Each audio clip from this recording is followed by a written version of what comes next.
We're going to call the Tuesday, November 17th, 2015 Manistee City Council meeting to order. Please rise for the pledge.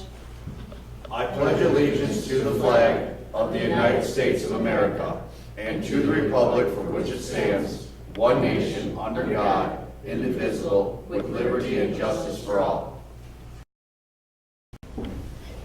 Michelle, can you please take the roll? Mayor Kenny. Here. Councilmember Beaton. Here. Councilmember Goodspeed. Here. Councilmember Smith. Here. Councilmember Whitliff. Here. Mayor Pro Tem Gustad. Here. Interim City Manager. Here. City Attorney. Here. DPW Director. Here. Finance Director. Here. Planning and Zoning Administrator. Here. And City Engineer. Here. Thank you. Public hearings, we have none. Citizen comments and agenda-related items. Is there anyone in attendance who would like to comment on tonight's agenda? Yes, please come forward, state your name and address. Comments are limited to 5 minutes. My name is Nicole Knapp, 276 Fifth Avenue, Coastal Investments, and I want to talk about the DDA liquor license. Do you want me to go now or later? No, you can go now. Okay. Basically, we purchased a building in like June here in this town, and then I met with the DDA in August regarding the Downtown Development Authority and the liquor license and the redevelopment issues. And I familiarized myself with the strategic plan for this city that was updated in March of 2014. And so I believe in the city's mission and their vision. The pristine beaches that this town offers and the wonderful, friendly, helpful people in town are great attributes. However, I'm a little concerned with the ability to acquire a simple application for a redevelopment liquor license for a couple of the following reasons. I see progress being made throughout the town with the building renovations on River Street, and that's fantastic. Lots of spaces for lease and such.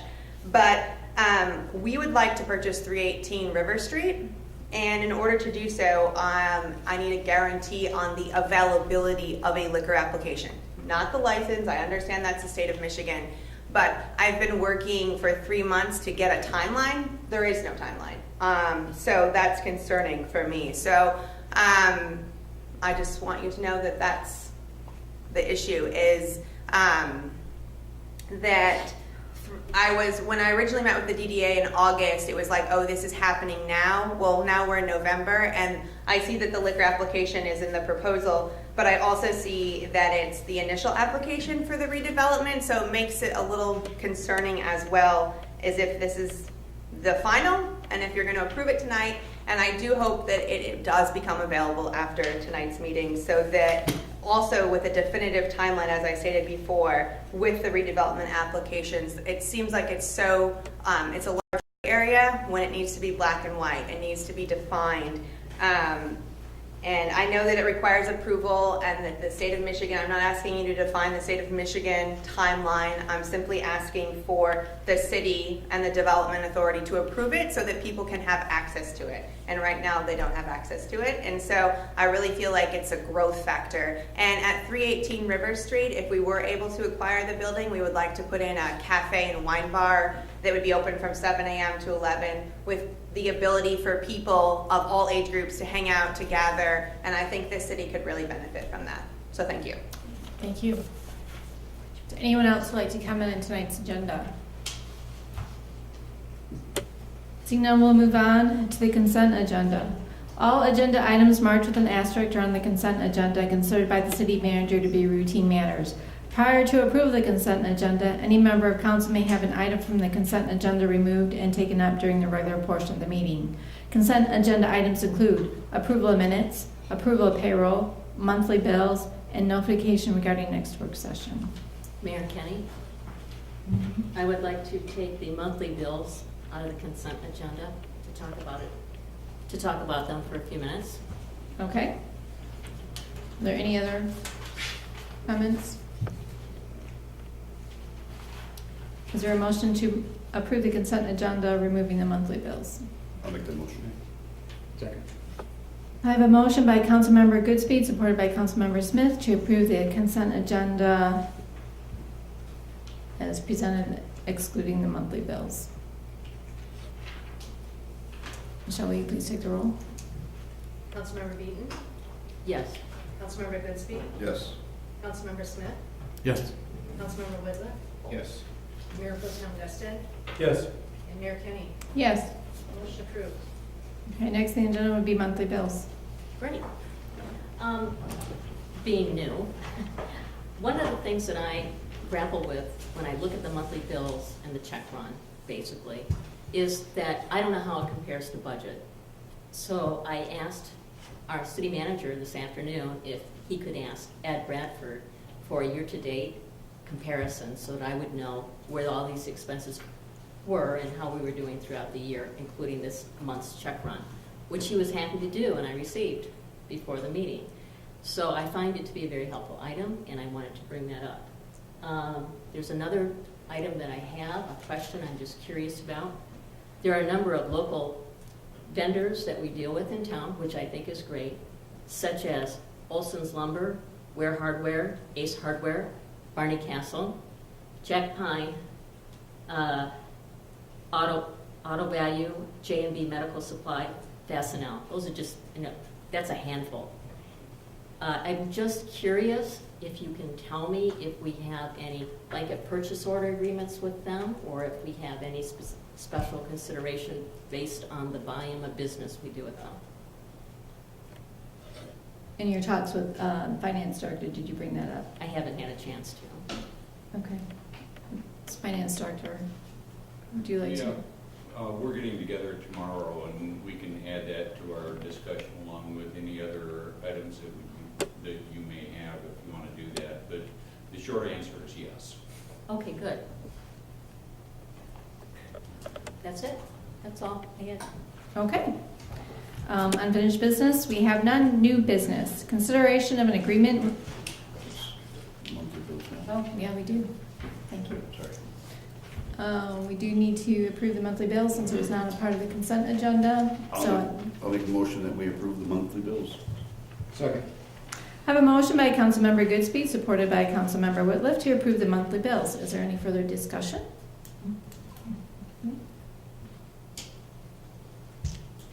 Michelle, can you please take the roll? Councilmember Goodspeed, Yes.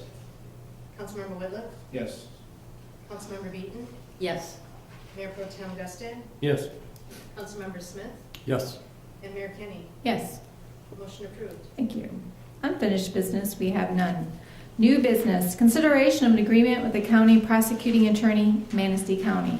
The city of Manistee currently has an agreement with the county prosecuting attorney in the Manistee County to prosecute violations of certain city ordinances, codes, and state statutes, which are by definition misdemeanors. That agreement expires December 31st, 2015. The agreement under consideration this evening would cover the period of January 1st, 2016 through December 31st, 2016, and allow for additional 4-year periods upon written agreement of the parties. The total payment for 1 year of service is $12,387.90. At this time, council could take action to authorize the agreement. I'll make a motion that we take action to authorize agreement to the Manistee County and the Manistee County Prosecuting Attorney. The amount is $12,397.90 for a year, calendar year 2016. I second the motion. I have a motion by Councilmember Goodspeed, supported by Councilmember Beaton, to approve the agreement. Is there further discussion? Questions? I just have a quick question about that. Is that consistent with what we had last year? And is that a flat rate or is it a per violation rate? And how is that factored? It's a flat rate. It's a slight increase from last year. And in the past, we've always had 3-year agreements. But in talking to Mr. Stone, he does not plan on running for re-election this next cycle, and so he felt he didn't want to saddle the new prosecutor with an agreement that he might have entered into that would extend a couple of years into their term. So, but it's otherwise it's consistent with our past year. Thank you. Any other questions? Seeing none, will you please take the roll? Councilmember Smith, Yes. Mayor Pro Tem Guston, Yes. Councilmember Goodspeed, Yes. Councilmember Beaton, Yes. Councilmember Whitliff, Yes. and Mayor Kenny. Yes. Motion approved. Thank you. Consideration of the MSDDA redevelopment liquor license program in application form. At their meeting of July 7th, 2015, City Council took action to approve a resolution establishing a Manistee Main Street redevelopment project area to allow the application for and State of Michigan issuance of liquor license in the MSDDA district. Council also considered the first application from the Manistee Inn that same evening, but requested that a standard application form be created for future consideration.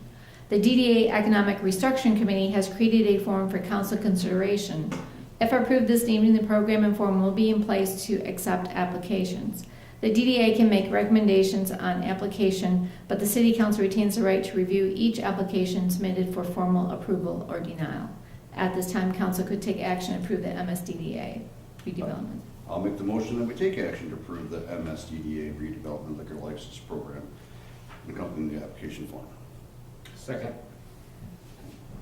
I have a question on the phone. There's been a motion by Councilmember Goodspeed, supported by Councilmember Smith, to approve the MSDDA redevelopment liquor license. Just for my own clarification, when we talk about square footage of the building, are we talking about just the usable square footage where liquor is being served? So we're not talking about the basement or maybe an attic, are we? Are we just talking about the usable square footage for that particular business purpose? Where do you mean the square footage on there? I thought I saw it on there. Square footage is not taken into consideration for the licenses. The only requirements for the Michigan Liquor Control Commission is that they have to spend a minimum of $75,000 for the upfit of the space, and also to have a minimum seating capacity of 50 persons. I'm sorry, I thought I saw square footage as one of the line items that needed to be filled in. You did. You did. Thank you. Oh, on the actual application, it's just more or less for our reference, so we kind of know a bit more about the location that it's going into. Okay, so it's going to be total square footage, not just the part that they're going to use? It'll be the space location square footage in there. Okay, so it doesn't include the whole building in case Correct. they're not using it for storage or something else? Correct. Okay. You might want to clarify that because Sure. it could be confusing.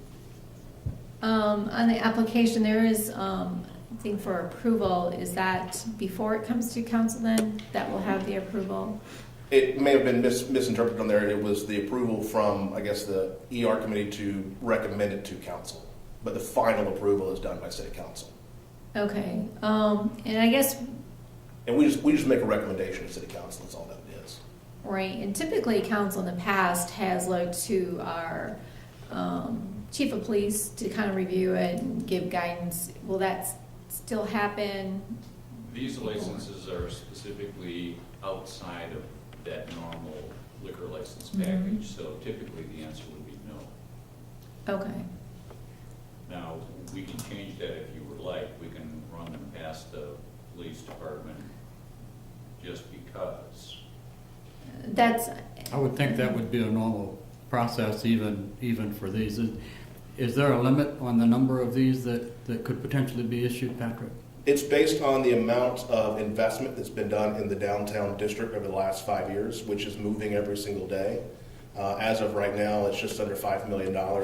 In my understanding, by the reading of the way the system is done by the state of Michigan, is for every $200,000 of investment in the downtown area equals a new license.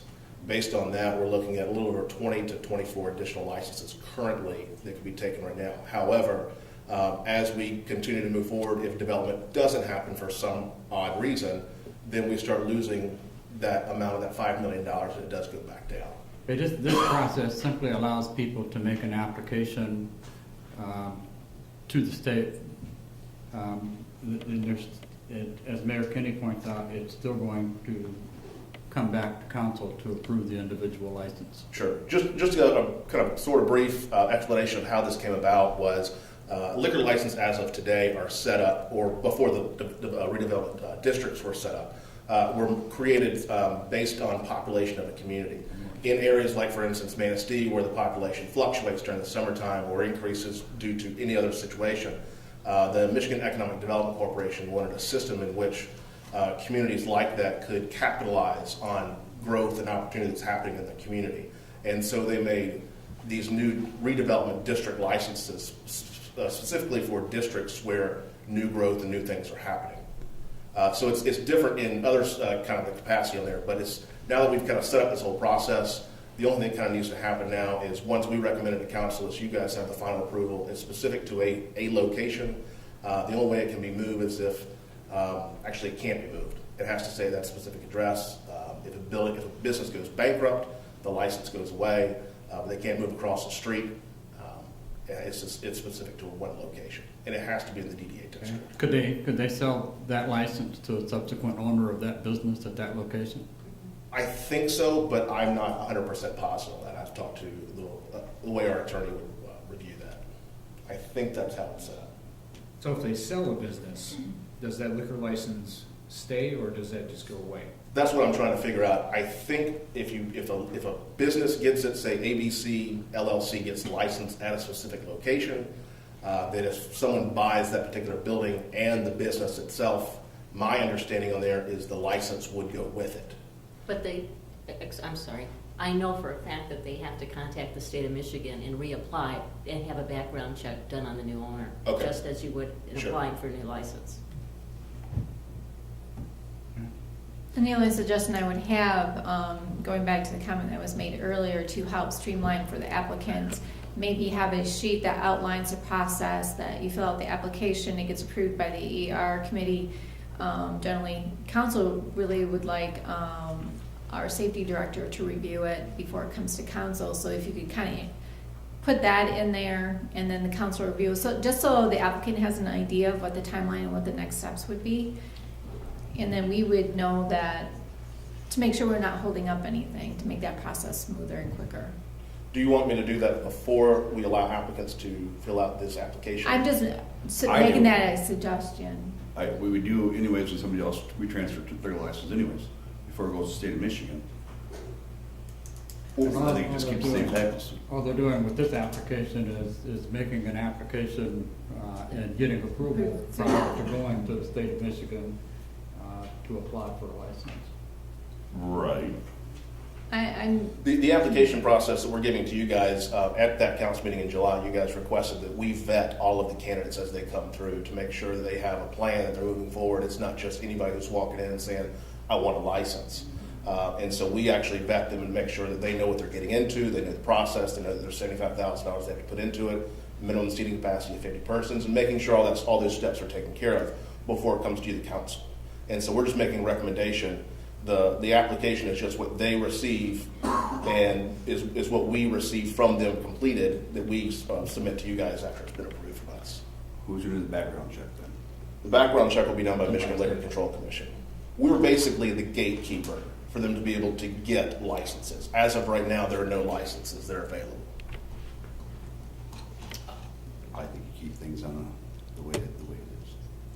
I don't want to create any more bureaucracy or hurdles or more obstacles for folks to get a license. Obviously, the Michigan Liquor Control Commission does a pretty effective job of a background check and verifying what they need to for issuance of that. That's not something that is automatically assumed by the Liquor Control Commission. But I do agree with council in a sense that if you can get all that vetting done prior to our approval, that's, just, again, I don't want to create more steps, in my opinion. Once it comes to us, if you feel that they've done all due diligence, then our blessing should be, pretty seamless. And then let the Liquor Control Commission find out what they need to find out if there is a concern. But I would like to include, just if it's not an awareness that Chief Bachman or our Chief of Police is aware that license is going to potentially be issued, and this is another venue for liquor consumption. What I can do is, as applicants come through, is just send an email that's saying, Chief Bachman, this is coming up. So before it leaves our office, I guess, and goes to City Council, that he at least knows that it's coming forward to review it. It's whatever you guys would like. Yeah, I'm sure. I don't know what he would do anyways. I mean, he doesn't necessarily have a process for evaluating. That's done by the MLCC. So. I may have misread this. I thought you were simply going to vet individuals that were interested in applying for a license and collect that information on a form and bring it to council for council consideration. People can't go to the state and apply for a license. No, they can't. Until they're approved. Correct. Council, so.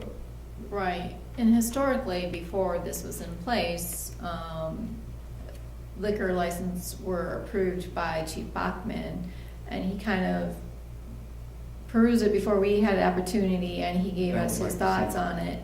And when we talked earlier, it was, I thought council would still like that to happen. All I'm suggesting is that for the applicants themselves, they have an understanding what the process is. They fill out the application, it gets approved by the ER committee through the DDA.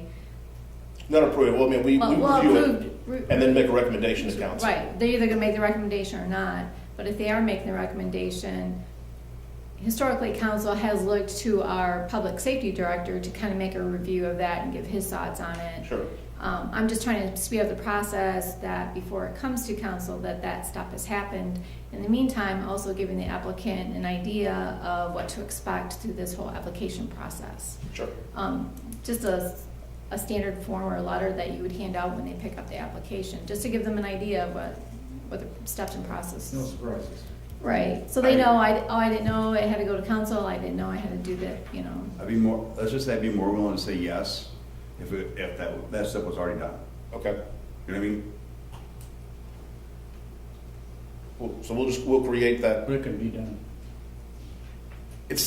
We're talking 20 minutes, but instead of me saying no now, having to go, then have him go do a review and come back 2 weeks later. It's just one less step. It's already been a step ahead. Sure. You know what I mean? That's what I'm asking for. Have our public safety director Right, review it. yes. Yeah. That step's rolled into one rather than waiting. So- Right, we don't want to hold up the process, so before it comes to us, we're just asking that once that application's been recommended by the ER committee, that you run it past the safety director. Sure. Um, And I'm not positive, I have talked to Chief Bachman about this in the past, and I think, and I'm not positive on this, but I think that they have removed that from the state of Michigan, the requirement that the safety director has to approve licenses as they move forward. But I haven't. I know. You know? You know what I mean?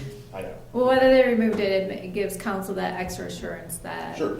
the person applying for it's been not only vetted by your organization, but by our chief of police. Sounds good. I was concerned initially about the potential number of additional licenses that may be issued until I talked to several business owners and businesses that hold licenses now, and was surprised to find out they thought it was a good idea. They like the idea of the requirement for investment within the community. They like the idea of competition driving things to a higher standard and better service. So I was very pleasantly surprised with that. I do appreciate the time that you put into putting out this application and getting all that ready. I do appreciate that. Thank you. I do as well. Thank you, Patrick. And just to Ms. Knapp, I mean, we have to understand that this is a new process for us too. Sure. And so we want to make sure we're putting our best foot forward, not creating more obstacles and hurdles for developers and for people that want to invest in downtown. But we also have to make sure that we're doing it right with smart growth and we're not issuing these at will and having a district downtown that we're not proud of anymore. So please bear with us a little bit as we get this process put in place. But it certainly isn't something we're shying away from. I don't think anybody at council is feeling that way. But we do think it's important for folks like yourself to invest and have some assurances that these licenses will be available. And we just want to make sure we're doing it right for the whole community. So thank you. Just to answer one comment the app or the business owner had made was we initially wanted to make sure the Manistee Inn and Marina went through the entire process and were approved for their license before we took on more applicants coming through. And we wanted to make sure that everything was set up. When we send the redevelopment liquor license stuff to the state of Michigan, they don't send us a letter that says you've been approved and you're good to go. It's more or less there's a little bit of bureaucracy there to kind of have that conversation with them. But I finally was able to get them to say, yes, we're good, start sending applicants to us now. So now that we have this form set up, we can post it on our website as well as put it out to the public so if anybody wants to apply for this program. So we can do multiple applications simultaneously, correct? Yes. We don't. Yes, I mean, Going forward, if 30 people, or not 30, but if 20 people wanted to come in right now and wanted applicants and they were vetted through us, we would send them to you guys and you guys can move forward on that. All right, great. Appreciate it, thank you. Are Sure, thank you. there any other questions? Seeing none, can you please take the roll? Councilmember Whitliff, Yes. Mayor Pro Tem Guston, Yes. Councilmember Beaton, Yes. Councilmember Goodspeed, Yes. Mayor Kenny, Yes. and Councilmember Smith. Yes. Motion approved. Thank you. Consideration of the purchase of a 2016 tandem axle snowplow haul truck. The Department of Public Works has budgeted with motor pool funds to replace truck number 140, which is a 1992 Ford L8000. The replacement truck has been priced through two Michigan deal vendors, cab and chassis. The Wheeland International contract number 395-0160D, and equipment Truck and Trailer Specialties, contract number 071B550010. Finance will be competitively bid within 60 days of the anticipated delivery date. Is there a motion to take action? I'll make a motion, council take action to authorize the purchase of a cab and chassis from Wheeland International in the amount of $94,145, and equipment and truck from Truck and Trailer Specialties in the amount of $73,461.42. Second. I have a motion by Mayor Pro Tem Gusted, supported by Councilmember Whitliff, to approve the purchase of the cab and chassis. Is there any further discussion? I have no doubt that we need the trucks, and it's time to update. We still have 3 years to pay on the last truck we paid for, and I believe that's taking about $31,000 out of the budget this year. Financing these trucks for a 5-year period of time, we're going to be sitting on what, about $100,000 a year for the next few years in installment payments for these vehicles. I would really like to see some effort going forward in planning and putting some resources away to pay for some things as opposed to installment debt, because along with those payments we pay interest that doesn't really get us anything. But again, I understand we have a need. I appreciate the work that was done with MI Bids and explaining all the details on these trucks. I appreciate that, Jeff. I would just hope that in the future we'd do a little bit better job of planning so we could pay for these as opposed to financing. Just generally, the motor pool is an internal fund that we use to really build up the capital so that we can buy the vehicles when we need to. Mm-hmm. And these vehicles will probably last for 20 years, so a 5-year financing, I think, is a reasonable thing to do. If it were a smaller purchase, we would just pay cash because we have been accumulating the funds. All of the different departments rent their equipment from the motor pool. That's the way it's set up as an internal financing system. But I take your point. Okay. Are we going to, with the old vehicles, trade those in? What are the plans with the old vehicles? The existing trucks are really, really old, so there's really not an ability to trade those in. What we intend to do is there's several companies that have municipal auctions. We intend to photograph them, detail out all the equipment that's on them, all the information, and then let those be competitively auctioned off. And then the proceeds return back to the motor pool. Then on the new vehicles, warranties on these new vehicles? They include a 1-year warranty. I actually had some conversations recently about extending that out to, I'm sorry, they've got a 2-year, extending that out to a 5-year. It's relatively inexpensive, and so we'll be looking at that further. Do we know the amount on an extension of 3 years? I don't remember off the top of my head. It was in the ballpark of a couple $1,000s, so it seemed like a good investment. It's going to take us about 14 months, 12 to 14 months to get the trucks anyhow, right? Yeah, there's a huge backlog on the equipment. The cab and chassis are coming off the line in about 90 days to 120 days. The equipment from the past 2 winters, all the equipment manufacturers have gone on triple shifts 7 days a week and are trying to keep up with demand. We had actually had this first truck in last year's budget, but wanted to use the last truck that we bought for a whole winter season to make sure that the guys could vet out things that they liked, didn't like, and we could make adjustments on these next trucks since they're such a long-term purchase. So we combine those two together. But yeah, we're expecting at least 12 months before the equipment comes in and the trucks can actually be put together. One other question, Jeff, on that extended warranty you spoke about, and there's a 2-year warranty on the vehicles, and the componentry, everything has a 2-year warranty. So are we upping for another 3 years, or are we getting an additional 5 to push it out to 7? It would extend it out to 5 years total. Okay. Yeah, and we've done that with the last several large equipment purchases. We think that's a pretty good investment.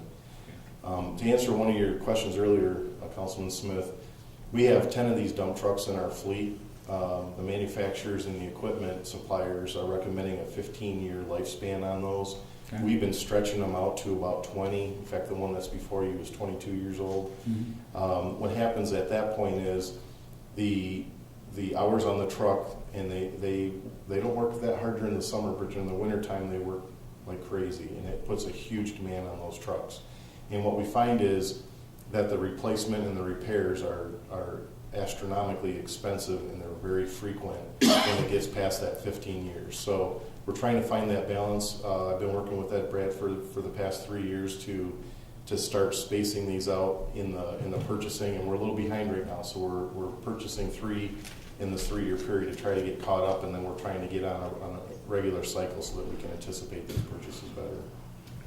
Plus the wear and tear on the older vehicles, as you say, it's a tremendous stress on plows and trucks. The drivetrains in the winter, the newer trucks are better built. These LE1000s, we have 3 of them. The last one we did not sell. I've kept it in the yard, and we've been cannibalizing it for parts. We've been taking all kinds of parts off of it to keep these other 2 trucks running. But there's always at least one broke down. Any other questions? Yeah, hey, I'm just curious about something. You mentioned an auction. How often do they have the auctions? Do you check them regularly? We haven't purchased anything off those auctions. I have probably 3 different companies that have approached us, and there seems to be one that has very little cost, very little involvement for the city. But when we get through that, when we get to the point where we're ready to dispose of these trucks, we'll be meeting with them, looking for the best deal, and may even put together an RFP for that process. Okay, because it would be interesting to know if there's anything we can buy that would save us some money rather than buying something new. Yeah, and if you look in your packet, there's a lot of paper on these 2 trucks. These trucks are custom made. I saw that. Every component is designed for the way we use it, the equipment we use. We design the trucks differently in the city of Manistee than the road commission does, because we've got tight curbs, we've got trucks that run the curbs, we've got trucks that run the center, we've got big drifts, and so it's quite a challenge to put all that stuff together, but everything is really custom made for the way that we use it to fight snow. I cut the information in the packet by about half. I hoped you would. Any other questions? Thank you, Jeff. Thank you. Michelle, can you please take the roll? Mayor Pro Tem Justin, Yes. Councilmember Goodspeed, Yes. Councilmember Smith, Yes. Mayor Kenny, Yes. Councilmember Whitliff, Yes. and Councilmember Beaton. Yes. Motion approved.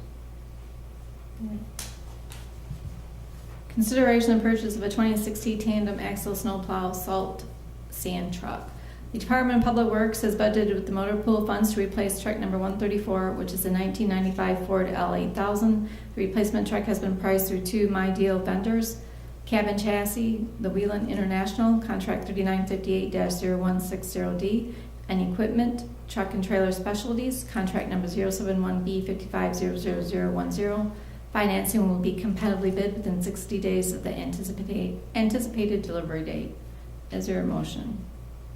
I'll make a motion, the council take action to authorize the purchase of the cabin chassis from Wheeland International in the amount of $94,145, and then the equipment and truck trailer specialties in the amount of $107,909.36. I'll second.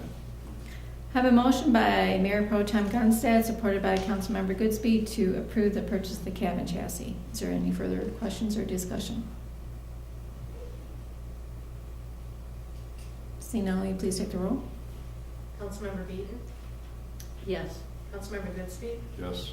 Councilmember Smith, Yes. Councilmember Whitman, Yes. Mayor Pro Tem Gustet, Yes. and Mayor Kenny. Yes. Motion approved. Thank you. Consideration of applications to boards and commissions. The city clerk has taken action to advertise vacancies on the Compensation Commission, Downtown Development Authority, Harbor Commission, Pay Commission, Planning Commission, and the Zoning Board of Appeals. All appointments by the mayor are subject to the council's approval unless otherwise specified by statute or ordinance. Nominations for council appointments do not require a second. After a member of council nominates an individual for appointment, council shall vote on the nomination. A majority vote in favor of placement of the nominee is required for appointment. Following applications have been received. The Compensation Commission, there were 2 vacancies, no applicant. The Downtown Development Authority had 1 vacancy, term ending 6/30/19. Applicants must have an interest in property in the downtown district.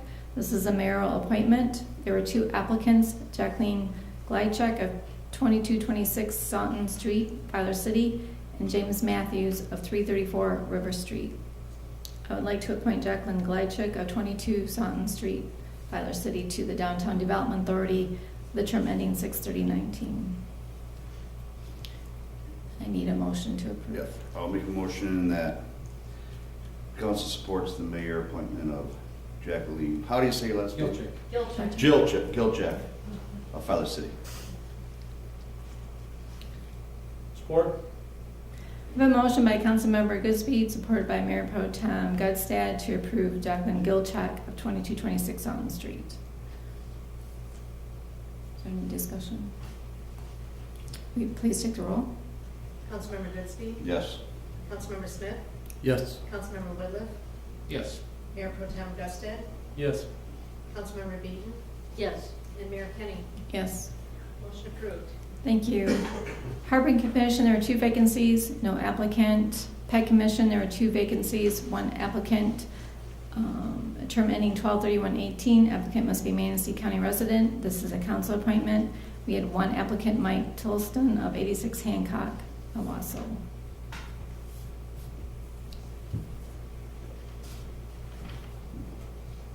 I'll make a motion that we recommend Mike Tilton at 86 Hancock for appointment to the Peg Commission.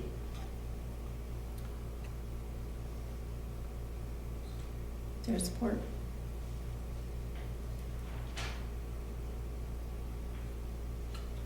Any support? Like, like the support motion is, I have a question. Is he a Manistee County resident?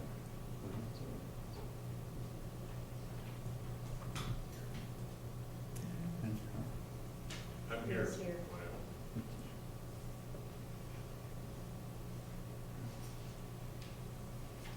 I think the motion failed for lack of support. Yes. Next, we'll move on to the Planning Commission. There are 2 vacancies. There were no applicants. Zoning Board of Appeals, there are no applicants. At this time, Mayor and City Council could take action to make, to have our city clerk reapply for these positions. Next, we'll move on to notices, communications, and announcements. A regular part of each council meeting is a report from a cooperating agency, organization, or department. Tonight, we'll hear from Ms. Evelyn Splitz, who will report on the activities of the 211 Action Team.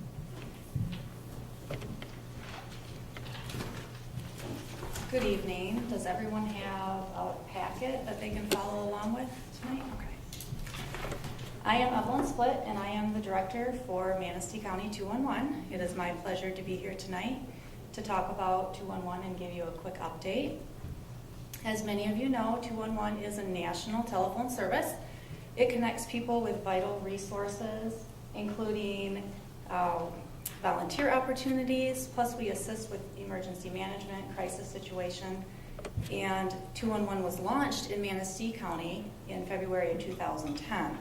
We went through a lengthy, stringent application process with the Michigan Public Service Commission and other accrediting agencies before we could actually turn on the system for our residents.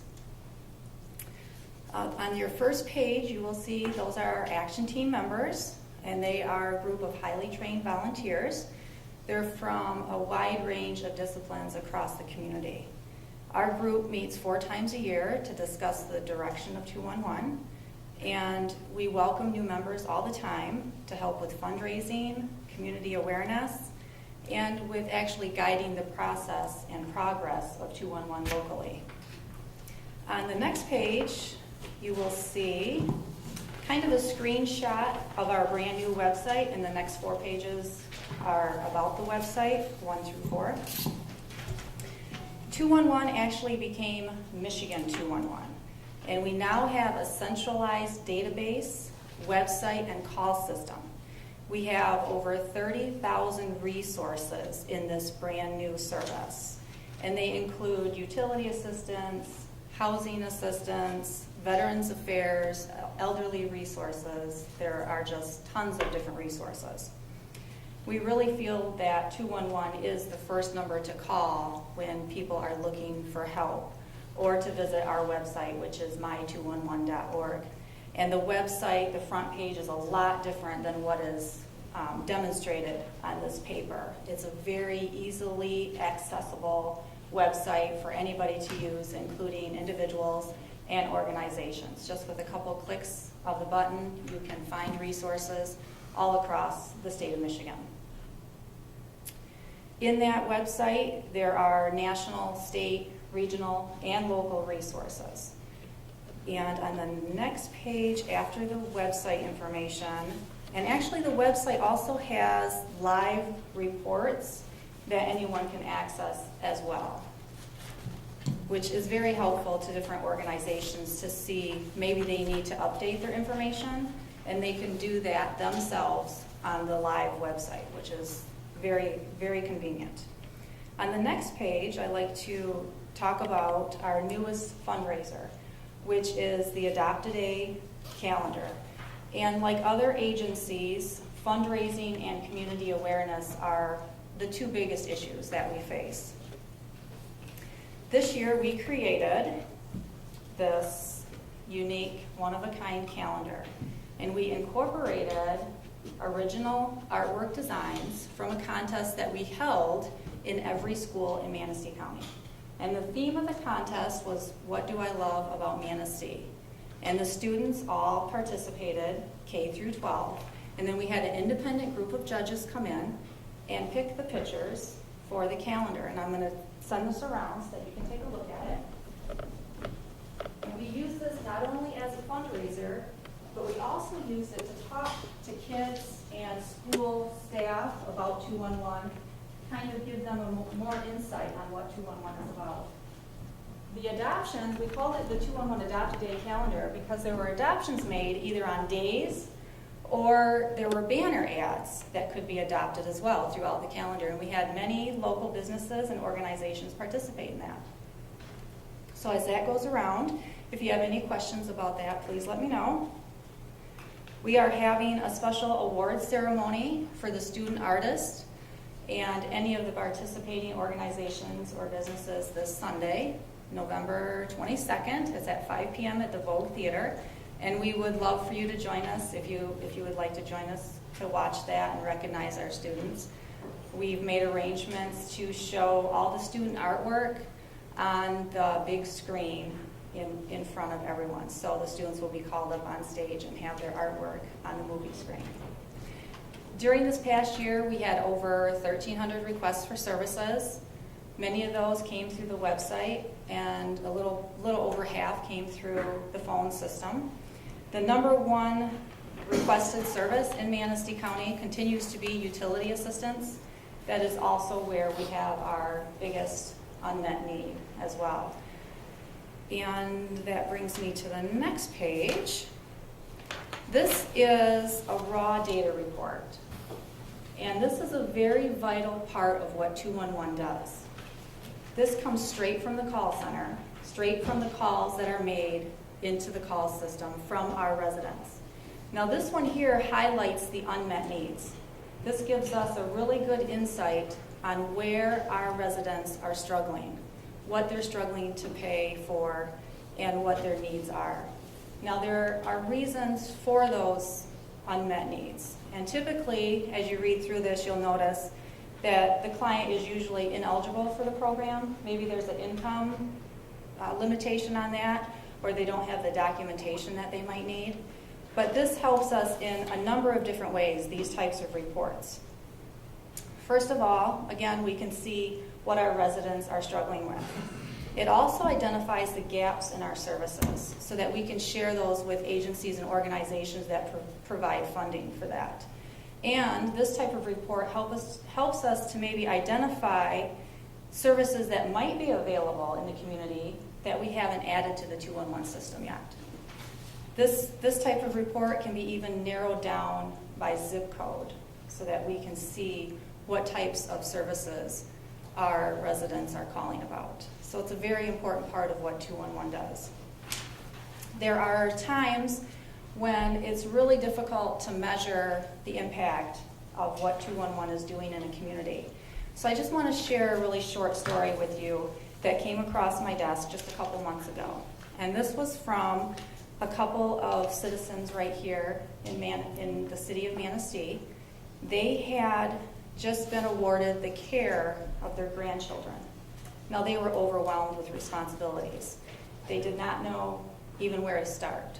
So they contacted 211, and the 211 call specialist referred them to several different resources, several different agencies, and they were able to connect them with the resources they need to relieve some of that pressure. The comment that they made to us was that 211 was a treasure trove of resources, and one of the funding sources helped them to pay for school clothes for these children, which they didn't have the funds to do. The other part of 211 that we like to concentrate on are the interactive workshops, where we will meet with an agency, organization, governmental entity, and explore what 211 does from the front side when you call, but also the back side when the calls are recorded. What kind of information we save about the caller. And we would love to be able to share that with City Council and the City of Manistee staff. We can work around your hours, whatever makes convenient for you. And we base our workshops on your needs and your questions about 211. We actually bring someone from the call center to help facilitate the meeting so that she has access to all the information where I don't have that type of access like she does. So if that is something that you're interested in, please contact me because we would love to share that with you. I think, and then on the back page, you will see our contact information. And we have a Facebook page where we share very vital information about the community, whether it's a community resource, whether it's an event that's going on, or if there's a severe weather warning, we use our Facebook page to inform people of that. Or if there's a cold weather shelter or hot weather shelter, that type of thing as well. So we are trying to increase our capacity to reach more people.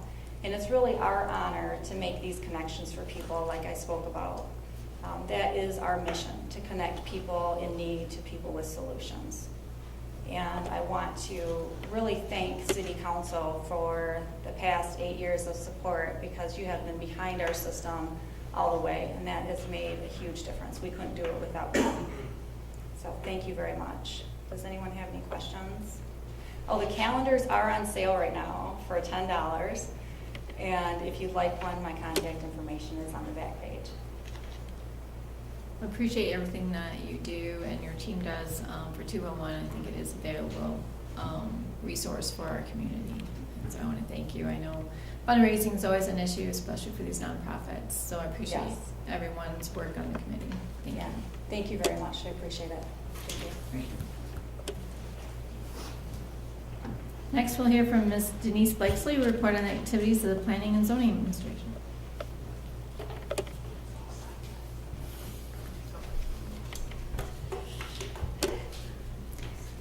Well, I'm a little bit late. I was supposed to report in October, but we'll find out why as I go through my report this year. This past year in the Planning and Zoning Department, we've issued 43 land use permits, and I have written 17 violation letters. The Zoning Board of Appeals will be holding their first meeting on December 10th this year. We have our first request coming through. The Non-Motorized Transportation Committee, I'm also staff liaison to that committee. I did all of their marketing and brochures for both the Ham It Up event and the Ride of Silence. And I'm also the recording secretary to the Brownfield Redevelopment Authority. The Planning Commission is my major board that I work with. This past year, we did an in-depth review of the peninsula. We wrote 3 different zoning ordinance amendments, and we are currently working on the master plan update. On October 15th, we held our final input session. On November 5th, the Planning Commission began working on their goals and tasks. In that December meeting, the Commission will review the first draft of the document, and that document should be released either at the end of December or beginning of January.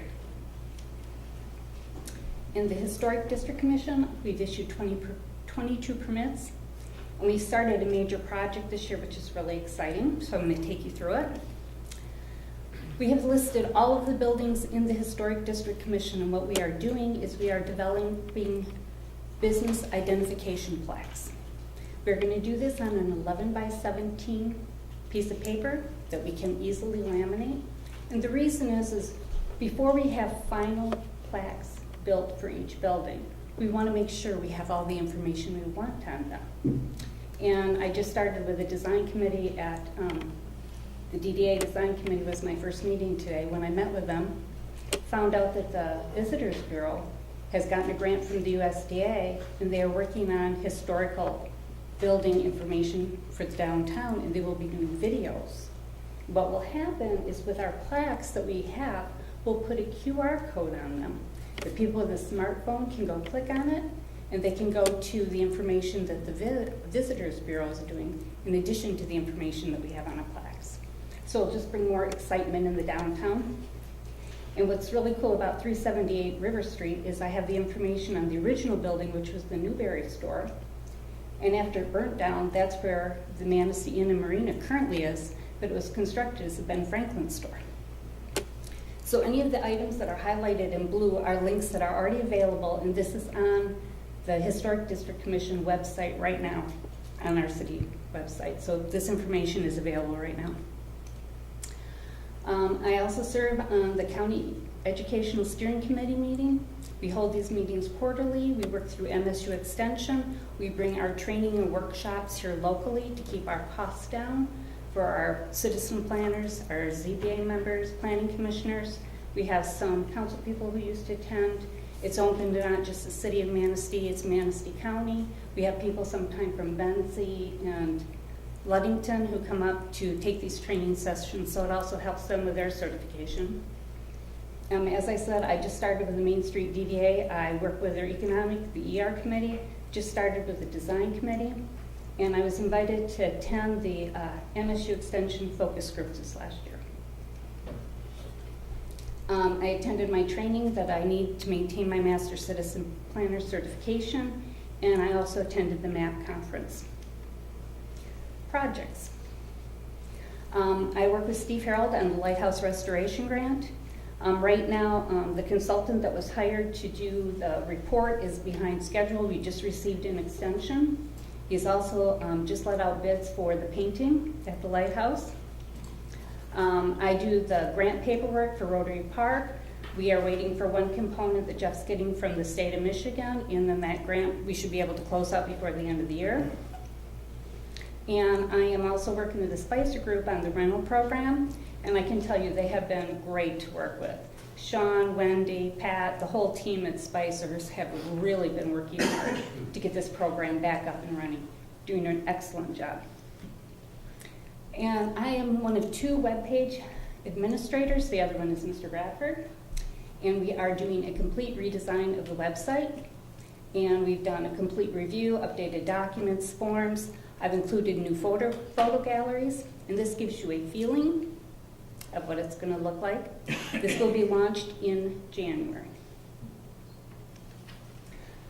And in my spare time, I decided that we should continue working, getting more information together for the citizens. This started off as just what I thought was going to be a paper handout as an informational guide. As I kept working on it, I realized that information changes so fast at the city that I'm going to do it as an online document. This is actually already online. This is the cover page of the document. When you come to the page, all of the items that are listed. If you want information about animals and pets and the guidelines, you will get the page on that. And these are also designed so that you can easily print them if you're at home or if somebody comes into City Hall, you can print it and hand it out to the customer.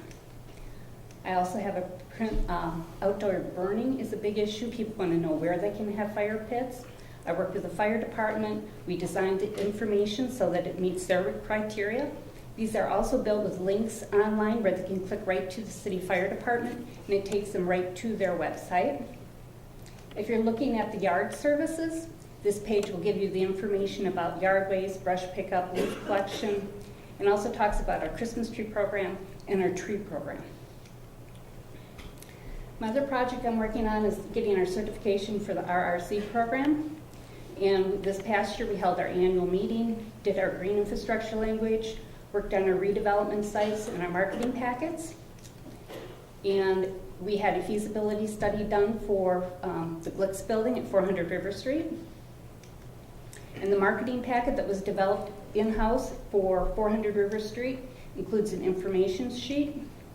It shows an aerial view, shows a location map, has, because it's in the historical district, has the historical building information, has the property card information, the parcel information, the building information, and in this packet it will also include the feasibility study that was developed by the Allen & Allen Associates.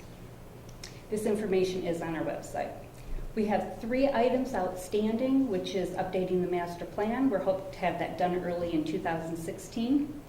We need a new downtown plan that's pending DDA work.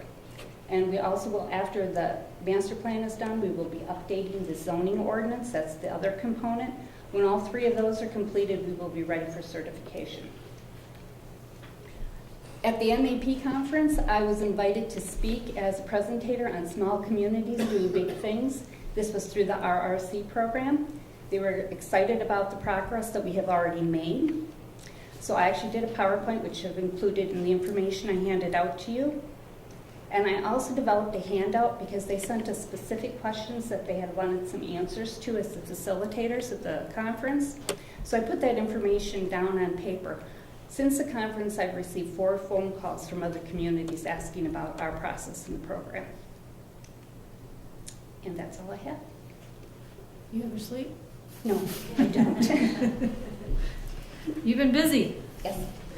I love some of the new things that you've been creating and working on. So you've done a great job. It's very exciting for me. That's the fun part of the job. Any other questions for Denise? Oh, well, thank you, Denise. It's always a pleasure to hear an update from the Planning Commission. And great things. I mean, it's come a long way since I frankly relinquished my seat there. So. Okay. Thank you. Citizen comment. This is an opportunity for citizen comment on municipal services, activities, or areas of city involvement. Citizens in attendance shall be recognized by the mayor for comments, which are limited to 5 minutes. Letters submitted to council will not be publicly read. Is there any comment? Seeing none, we'll move on to officials and staff. City clerk, Nothing, Your Honor. in terms of city manager, Nothing, Your Honor. city attorney, Nothing, Your Honor. finance director, Nothing, Your Honor. anything else planning and zoning? Nothing, Your Honor. DPW director? One item, Your Honor. The Public Works plan for picking up leaves this year includes 5 weeks. We have started every Monday and are making a complete circuit of the city, picking up all the leaves. If we finish that week by making it through the city, our intention is to go off and do some of our other tasks. The first 2 weeks of this program, we have not made it through the city completely in 1 week. All the leaves are down, which is actually a good thing. But I just want the citizens and council to know that we've kept a crew full-time on it. If they're not picked up in front of your house, they'll be coming. We've made almost 2 revolutions so far, and so we'll stay with it through the first week of December. Also, we've tried to minimize the waste of yard bags. The recyclable bags, if anything that's left in the fall, by the time spring comes around, they've already started to degrade. and we end up throwing away any inventory that we have. So we're trying to time it to try to match the demand from the public versus what we order. Right now, we don't